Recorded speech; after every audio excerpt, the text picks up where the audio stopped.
It's been called the Hillsborough of South Korea. 304 people, many schoolchildren, died when the MV Sewol sunk. Almost 3 years on, the controversy around the event has still not died down.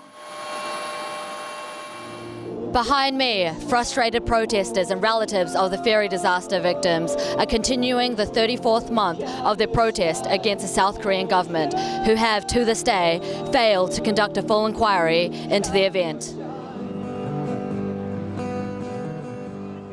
Under the watchful eye of Nelson, protesters gathered last Saturday, still angered by the government's inaction.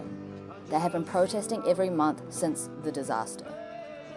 Entertained by buskers, protesters spent 2 hours silently campaigning their cause. They blamed the authorities for covering up the inadequate response, failing to recover all the bodies and downplaying their own culpability.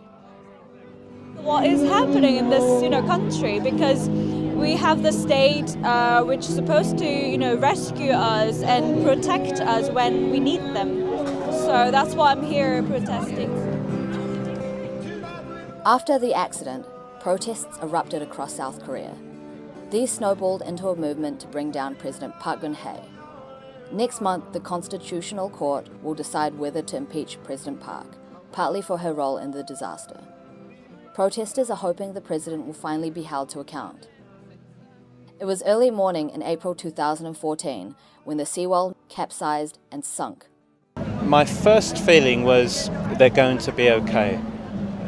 When it was obvious that they'd pretty much all been killed, apart from a few survivors, it's one of horror, grief, sadness, and anger all rolled up into one, and that's still the case. Relatives of Sewol victims have accused their president of manipulating public perception, and Mr. Jensen claims the South Korean media are trying to make the nation move on from the disaster. But citizens are fighting back.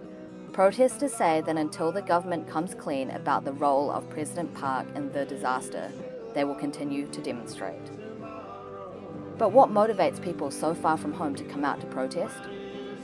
We want the people of London to know, people to not forget Korean tourists coming over to London. We want to remind them that this is a real issue which haven't been solved yet. This is Christina Zhao reporting for City News.